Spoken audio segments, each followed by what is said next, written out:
Boa noite, sejam todos bem-vindos a mais uma live da nossa SEF, da nossa Sociedade Espírita Fraternidade.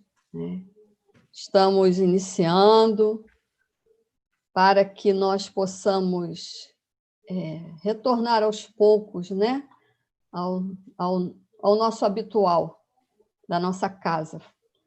Vamos pensar que nós estamos lá na SEF, naquele nosso ambiente tão querido, na nossa casa, que se aproxima agora do seu aniversário, dos seus 40 anos.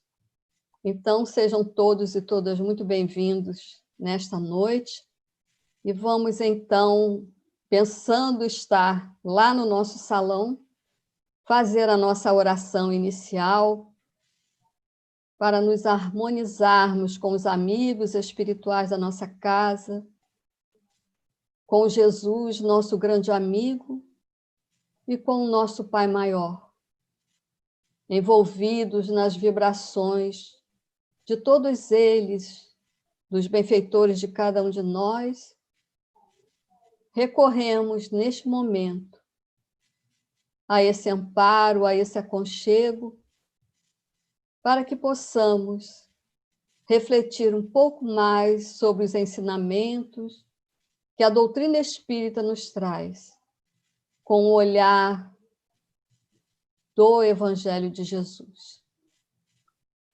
Rogamos, Senhor, que as tuas bênçãos envolvam cada um de nós em nossos lares, e em especial o nosso companheiro, que esta noite trará para nós as suas reflexões em torno do tema que lhe foi sugerido. Sob a tua assistência amiga, Jesus, dos amigos espirituais da nossa SEF, iniciamos a nossa reunião desta noite. Que assim seja. Nesta noite, mais uma vez, nós contamos com o nosso companheiro Rafael, que ele possa receber o carinho de todas as boas vibrações. Rafael, com você a palavra desta noite. Seja bem-vindo. Meus caros amigos, minhas queridas amigas, tenhamos todos uma excelente noite, que Jesus nos guarde e nos mantenha em sua paz. É sempre uma alegria reunirmos-nos, ainda que à distância, na nossa SEF, para falar em Jesus, para pensar em Jesus, para meditar no seu Evangelho sob a ótica da veneranda doutrina espírita. E as nossas reflexões desta noite vão girar em torno desse livro aqui, para uso diário, do benfeitor Joanes, a psicografia de José Raul Teixeira, na sua lição de número 30, sua relação com o passamento. Antes de adentrarmos as nossas considerações, eu quero lembrar que o mês que vem, a nossa SEF completa os seus 40 anos, então teremos uma programação toda especial, a começar pela próxima quarta-feira, onde o nosso Raul Teixeira, o nosso grande amigo, estará conosco fazendo a sua fala, mas nas próximas quartas-feiras também teremos grandes oradores que trarão as suas mensagens, que agasalharão os nossos corações. Podem ir no Facebook, no Instagram da SEF, e lá conhecerão quem serão os palestrantes. Quero também lembrar, hoje, dia 26 de agosto, de uma grande efeméride, que é a data de nascimento de Dr. Adolfo Bezerra de Menezes Cavalcante. Não no dia 26 de agosto, mas em 29 de agosto de 1831. E sempre que falo no mês de agosto, eu me lembro do saudoso Bezerra de Menezes. Nós vamos conversar sobre o passamento sob dois prismas. Primeiro, sobre o nosso passamento, a nossa relação com o passamento. E, num segundo momento, queremos abordar a temática sobre o passamento das pessoas queridas, das pessoas que nos são próximas. E, para iniciar, falando sobre o nosso passamento, eu quero contar uma história de um cronista em inglês, o nome dele, William Somerset Maugham. Quando ele nos conta que na cidade de Bagdá havia um grande senhor que possuía um servo, e esse servo, todos os dias pela manhã, ele ia na praça do mercado local para recolher ervas aromáticas para que o seu senhor pudesse, na tarde, fazer o seu chá. E isso era feito todos os dias, sem qualquer interrupção. Um dia, ele, indo até a praça, se defrontou com uma megera, vestindo uma capa negra, o rosto cadavérico e com uma foice por trás das costas. E ele arregalou os seus olhos e logo reconheceu. Era a morte. E trazendo um caderninho, ela começou a olhar e ele pensou, ela veio me levar, mas eu sou mais esperto que ela. Eu correrei e ela não conseguirá me pegar. Foi literalmente voando até a casa do seu senhor, sem comprar as ervas aromáticas daquela manhã, e chegando lá lhe disse, meu senhor, você não sabe quem eu encontrei na praça do mercado hoje. E ele, quem? A morte, ela própria, vinha com com a sua foice por sobre o ombro, e com certeza ela iria me buscar. E eu, que tenho sido um servo fiel durante todos esses tempos, eu lhe venho pedir, dá-me o seu melhor cavalo, o mais veloz, aquele que pode me tirar de Bagdá o mais depressa possível. Porque, segundo a lenda árabe, aquele que, vendo a morte, consegue se afastar dela, ganha uma sobrevida de 10 anos. Bom, e assim foi feito. O Senhor lhe deu o melhor cavalo, e ele montou a galope e foi em direção à cidade de Samarra, próximo a Bagdá, e onde, na sua concepção, ele estaria a salvo da morte. O seu senhor, que ficou sem o chá da tarde, resolveu ele próprio ir até a praça do mercado. E lá chegando, estava ela. A megera, aquele rosto cadavérico, mas, como já tinha uma certa idade, a melhor idade, na sua concepção não estava tão longe assim da morte, ele resolve enfrentá-la e lhe diz assertivamente, olha, é a segunda vez que eu tenho problemas com você hoje, porque o meu servo veio comprar as ervas aromáticas hoje de manhã, quando te defrontou, saiu correndo. E agora você vem ao meu encontro? Deve haver algum equívoco, porque é a primeira vez que eu te vejo e realmente eu vi um rapaz hoje pela manhã, que quando me viu, saiu correndo. E tirando novamente a sua caderneta de sobre a bolsa, ele olhou. O curioso é que eu não tinha um encontro com o seu servo agora pela manhã. O meu encontro é com ele às 6 da tarde, na cidade de Samarra, para onde eu estou indo nesse instante. E, de fato, a megera foi e lá acolheu o servo daquele bondoso senhor, levando-o de volta à casa espiritual. E o que Somerset Maugham quis nos dizer com essa crônica, com essa história? Que ele intitula O Encontro Fatídico. Todos nós temos um encontro marcado com a morte. Nós que somos espíritas, podemos dizer que temos um encontro marcado com a desencarnação. Querendo ou não, nós vamos desencarnar. Pode ser amanhã, pode ser daqui a 10 anos, pode demorar um pouco mais e nós chegarmos até a idade de Divaldo Pereira Franco, 93 anos, mas o certo é que todos nós, um dia, depararemos com a desencarnação. Nós recebemos 2 bilhetes, como se tivéssemos 2 voos marcados. O bilhete da vinda, nós sabemos dia e horário. Eu, por exemplo, nasci no dia 26 de maio de 1980. E eu me orgulho de ter nascido no ano de 1980, porque assim como a Cef, eu também tenho 40 anos de idade. Bom, diz a minha esposa que não parece, mas eu já tenho. E o fato é que eu não sei quando eu vou desencarnar. É que eu não sei se eu viverei até os 93 anos de Divaldo Pereira Franco ou se a megera, na lenda árabe, me levará daqui a 5 dias, a 10 dias. Gente, eu não estou agourando ninguém, mas trazendo as nossas reflexões que todos nós temos esse encontro marcado. E nós não devemos nos preocupar com a nossa desencarnação. É o que diz o benfeitor Joanes quando escreve pela psicografia luminosa de José Raul Teixeira. Nós devemos nos preocupar com a forma que temos vivido. Isso sim é importante, porque nós já nascemos e já morremos inúmeras vezes. Como diz lá na minha cidade de Itaperuna, aliás, tem gente na Cef que é de Itaperuna, Nós já morremos antes de morte morrida, de morte matada. Nós já viemos a esse mundo e já retornamos ao plano espiritual inúmeras vezes. E nos diz a própria máxima espírita que nós nasceremos, morreremos, renasceremos ainda e progrediremos sem cessar, que essa é a lei. Nós não devemos nos preocupar com a nossa desencarnação. O foco da nossa atenção deve ser a forma como nós temos vivido.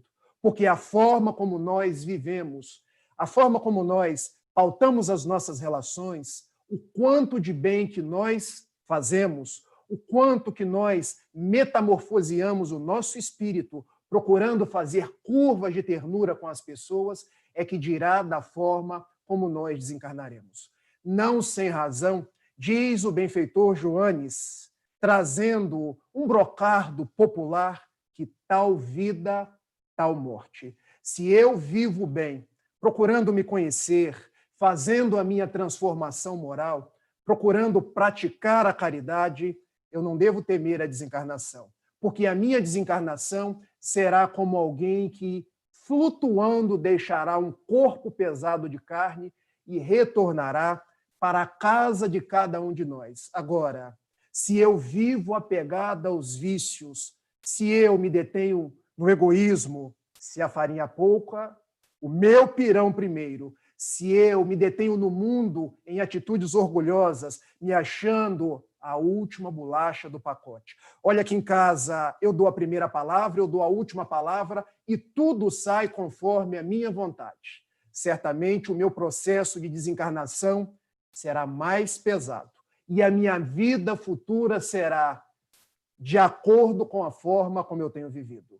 Então, nos diz o benfeitor Joanes que nós não devemos temer a desencarnação, mas nos preocupar com a forma que temos vivido, porque da forma como vivemos, nós projetaremos a nossa desencarnação e a nossa vida futura. Não devemos pensar que ao desencarnar, fulano desencarnou, agora vai descansar. Eu tenho uma coisa para dizer para vocês. Nós não vamos descansar, porque o próprio Jesus nos diz no seu evangelho: meu Pai trabalha até hoje e eu trabalho também. O mundo espiritual, que é o mundo das causas, o mundo de onde nós vivemos, há múltiplos trabalhos. Há várias possibilidades de nós nos entregarmos. E ninguém vai ficar dormindo no plano espiritual. Ninguém vai ficar de braços cruzados no plano espiritual, porque a própria lei do trabalho vai nos impulsionar para onde nós tivermos possibilidade de servir.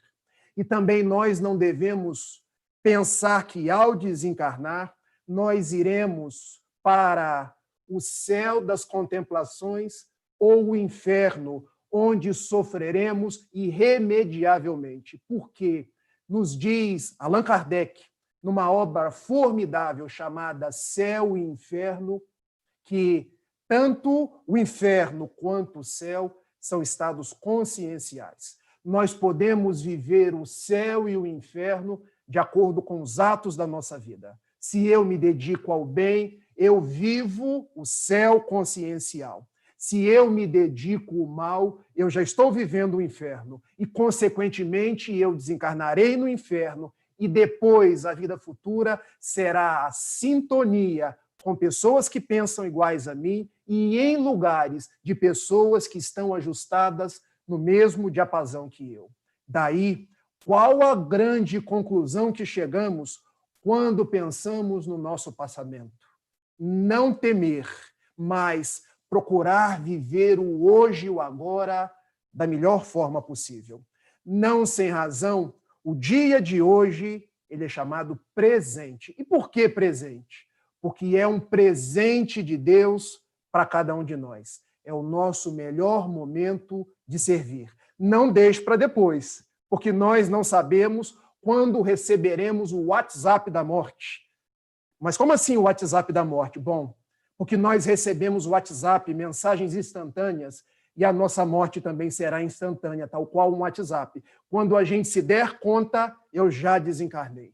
Então, aproveitemos o nosso melhor momento, o tempo do hoje e de agora, indague a própria consciência. Questão 621, que é onde está escrita a lei de Deus, onde eu posso me melhorar, onde eu posso me tornar uma pessoa melhor, onde eu posso ser mais útil à sociedade. E essa pandemia, onde nós olhamos desencarnações por todos os lados, é tempo da gente pensar que também nós desencarnaremos. Se não for da pandemia do coronavírus, será de outras causas, mas também nós retornaremos à nossa verdadeira casa, que é o lar espiritual. Porque muitos acham que a Terra é o nosso lar. Não. A Terra é um mundo de provas e expiações, onde nós, espíritos imortais, viemos para fazer o nosso Enem, na linguagem dos jovens, para passar por provas, expiações, alguns poucos missões, para poder evoluir, mas depois nós retornaremos. Daí, pensar que um dia nós retornaremos. E esse retorno e a vida que seguirá depois será da forma como eu tenho vivido. Ninguém morrerá um morcego e acordará uma andorinha. Não existe uma vara de condão onde eu morro um Rafael vicioso e acordo um benfeitor do lado de lá. Ou seja, se eu sou uma pessoa boa aqui, eu fatalmente continuarei uma pessoa boa do lado de lá. E para que nós possamos partir para os exemplos, até porque quando eu falo eu começo a engrenar e não quero parar de falar, e a hora aqui parece que tem relógio Duracell. Quando eu vejo, eu já falei muito. Eu quero falar da desencarnação de dois benfeitores muito conhecidos nossos.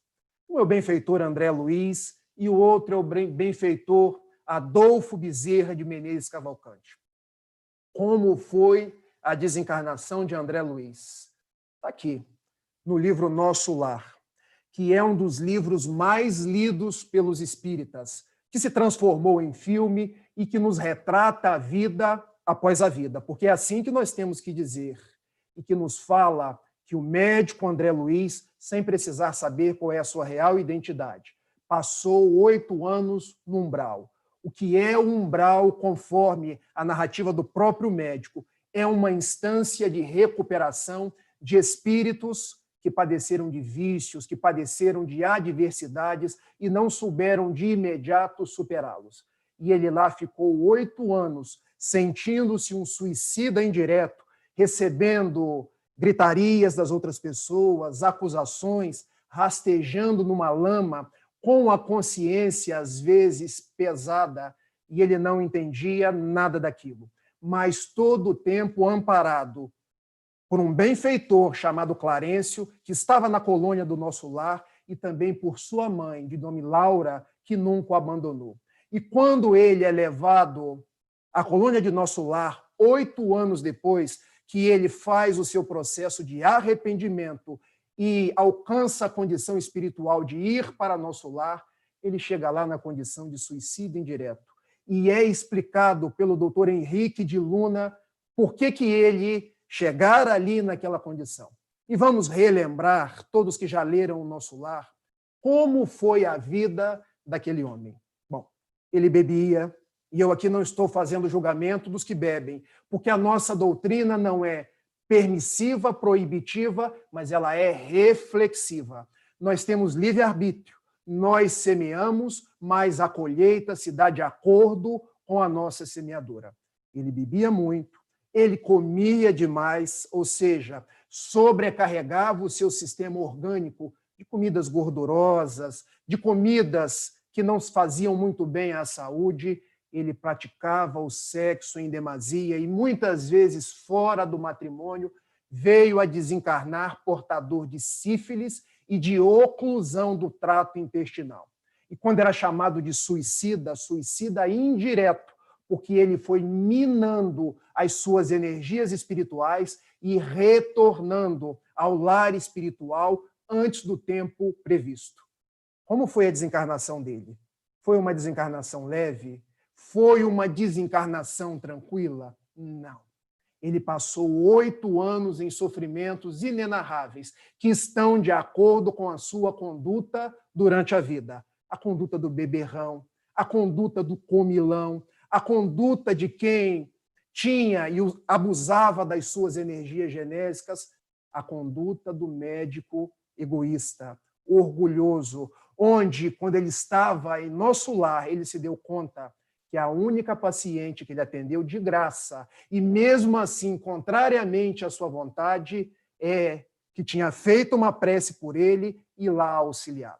Então, nós podemos ver na vida desse benfeitor que tal vida, tal morte. Ele só desencarnou daquela forma porque cultuou toda aquela gama de vícios na sua vida. E nós tiramos os exemplos para cada um de nós. Porque quando nos relacionamos com os desencarnados, não é para pensar só em doutriná-los, em esclarecê-los, mas para pegar os exemplos das vidas deles para servir para cada um de nós. Se eu seguir pelo mesmo caminho, o caminho dos vícios, o caminho das dissipações morais, eu terei uma desencarnação difícil, complicada, e uma vida futura no plano espiritual tão complicada como. Mas agora eu quero narrar como foi o processo de desencarnação do doutor Adolfo Bezerra de Menezes Cavalcante. E eu gosto sempre, gente, de dizer da onde eu estou tirando, para não ficar coisas que o Rafael disse de orelhada.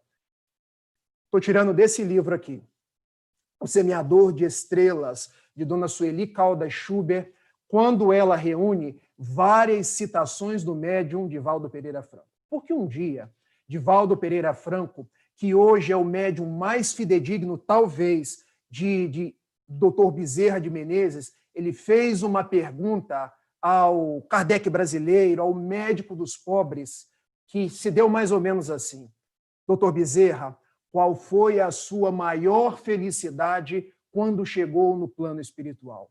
E ele respondeu: bom, eu desencarnei no dia 11 de abril de 1900. Só para contextualizar, rompeu-se um aneurisma, ele ficou mais ou menos 4 meses de cama e morreu paupérrimo, aqui na cidade do Rio de Janeiro, sem nada, deixando 6 filhos, 8 já tinham desencarnado antes dele, tendo dedicado a sua vida à caridade, ao espiritismo, ao socorro dos espíritos que chegavam até ele nas reuniões de desobsessão.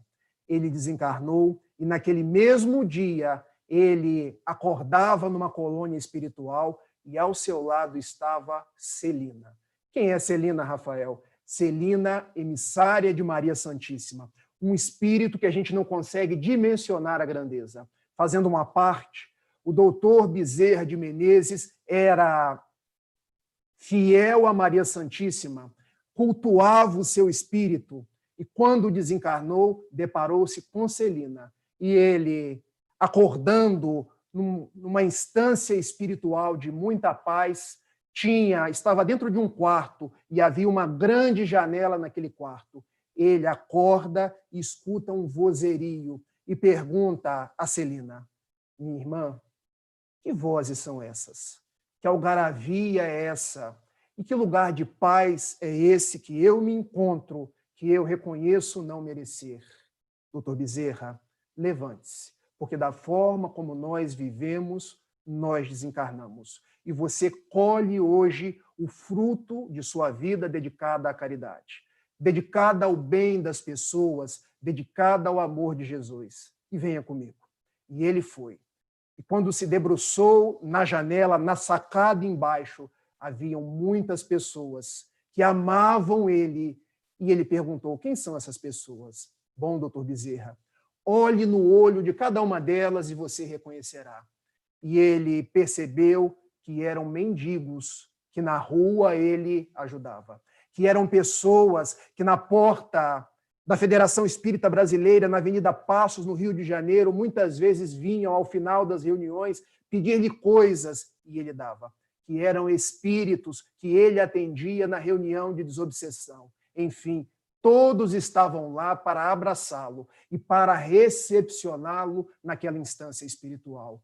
E ele, virando a Celina, disse: minha irmã, eu não mereço isso. Eu fiz apenas o que era o meu compromisso. E Celina lhe respondeu: doutor Adolfo, não existe derrogação das leis de Deus. Quem planta o amor, colhe o amor. Quem semeou a caridade, a desencarnação se dá de uma forma tão leve que a pessoa nem se dá conta que já está desencarnada. E no dia seguinte, no dia 12 de abril de 1900, na Casa Espírita, na Casa Máter do Espiritismo no Brasil, a Federação Espírita Brasileira, à época, no Rio de Janeiro, na Avenida Passos, ele dá a sua primeira comunicação como espírito pelo médium, muito desconhecido por nós, Frederico Júnior, mas um médium de grandes possibilidades mediúnicas, dizendo: a morte não existe. Nós vivemos para a eternidade. E o quanto de bem nós fazemos, isso repercutirá ao nosso favor depois do processo da desencarnação. Sigamos em frente, meus amigos, que Jesus vela por todos nós. E o que eu quero deixar para cada um de vocês, meus amigos cefianos, meus amigos que me ouvem pelo Zoom, pelas mais variadas redes sociais, porque eu sei que depois que a gente faz uma palestra e coloca na rede, ela ganha as outras pessoas e nós nem nos damos conta. Não nos preocupemos com a morte. Se nós ainda não conseguimos fazer o que o doutor Bezerra de Menezes fez, façamos o que está ao nosso alcance. Façamos todo o bem que nós podemos fazer. Não existe ninguém tão rico que não tenha nada para receber, nem ninguém tão pobre que não tenha nada para dar. Há as mais variadas dores que precisam ser consoladas. E nós somos os arautos de Jesus. Não nos preocupemos com o dia ou com a hora da desencarnação. Mas, quando a desencarnação chegar, e ela vai chegar, chegou até mesmo para Lázaro, que Jesus ressuscitou, nós podemos nos defrontar com ela e dizer: eu estou aqui, que Jesus me leve, porque nesse momento eu estou em paz. Talvez nós ainda não estejamos com essa paz, mas podemos construir essa paz a cada dia. Porque diz também uma lenda oriental que uma caminhada de 1000 passos, ela começa no primeiro passo. E é isso que o benfeitor Joanes debruça-se numa mensagem lindíssima para dizer para cada um de nós. Não temas a sua desencarnação. Pense na sua encarnação, porque da forma como viveres, também será a forma como irá desencarnar. Então, feitas essas colocações sobre o nosso passamento, eu quero agora fazer outras colocações sobre o passamento das pessoas que nos são queridas, das pessoas que nos são próximas, para dizer que nós não perdemos ninguém. As pessoas se separam temporariamente de nós. Perder, a gente perde um celular, a gente perde um livro. O que as pessoas estão fazendo é retornar para a pátria espiritual, para onde nós também retornaremos e nos encontraremos com essas pessoas. Eu sei que a dor nesse momento é uma dor extrema. Quando ligamos a televisão, nos mais variados noticiários, ouvimos falar que no Brasil já desencarnaram mais de 116 mil pessoas. E alguma dessas pessoas provavelmente ou é nossa conhecida, ou é nosso parente, ou uma pessoa das nossas relações. Quer dizer que a gente não vai chorar? Não, não é isso. Quer dizer que nós não vamos sentir? Não, também não é isso.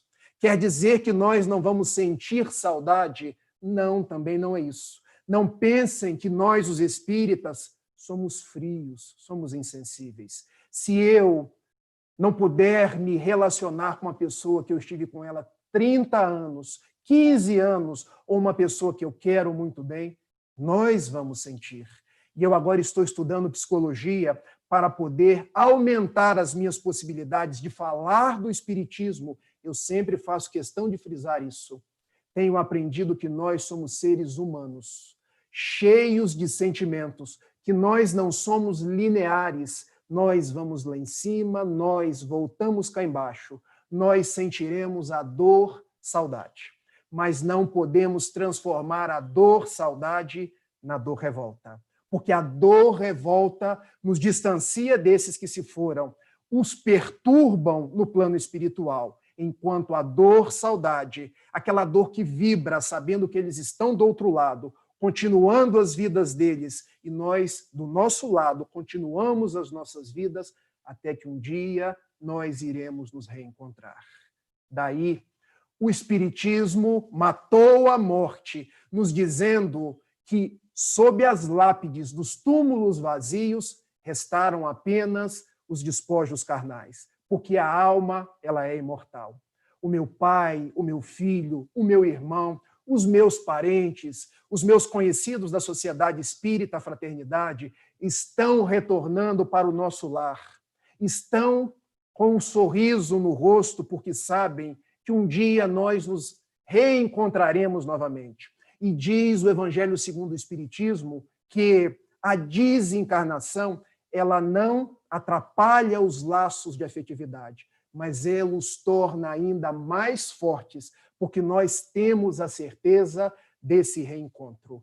Daí, saudade sim, porque nós somos seres humanos, mas vibrando positivamente por aquele que foi e refazendo as nossas vidas, sem nos revoltar jamais, porque Deus é Pai de amor, Pai de misericórdia, Pai de justiça. Como diria minha velha mãe, os meus antepassados de Itapiruna, que católicos são ainda nos dias de hoje, não cai uma folha de uma árvore sem que seja da vontade do Criador. Tudo isso que está acontecendo tem um fim útil, tem uma finalidade nobre, que é o nosso aprendizado. Então sigamos em frente. Porque o que o benfeitor Joanes vem nos dizer isso, nós precisamos caminhar. Nós precisamos amar, nós precisamos servir, porque encarnados ou desencarnados, nós estamos trabalhando sempre. E eu me lembro de um acontecimento da data de 9 de fevereiro do ano passado, o ano de 2019, quando eu estava conversando com um grande amigo meu, que o meu coração exulta de alegria só de lembrar. Sérgio Matos. Eu e ele, dois amigos da Mocidade Espírita da CEF, dois coordenadores dos trabalhos dos jovens, e eu fui até ele e disse assim: Serginho, você não sabe. O que, Rafael? Me conta. A minha filha. A minha filha hoje, a Clara, já vai fazer 2 anos em outubro. Naquela época, ela estava com menos de 6 meses, e era um Deus nos acuda. Porque eu aprendi o que é renúncia quando minha filha nasceu. Porque ela não dormia, gente. Ela não dormia 15 minutos, porque era começar a cochilar e ela começava a gritar.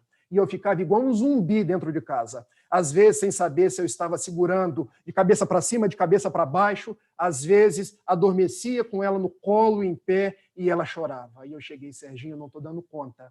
E eu tenho que trabalhar, às vezes durmo no meu trabalho.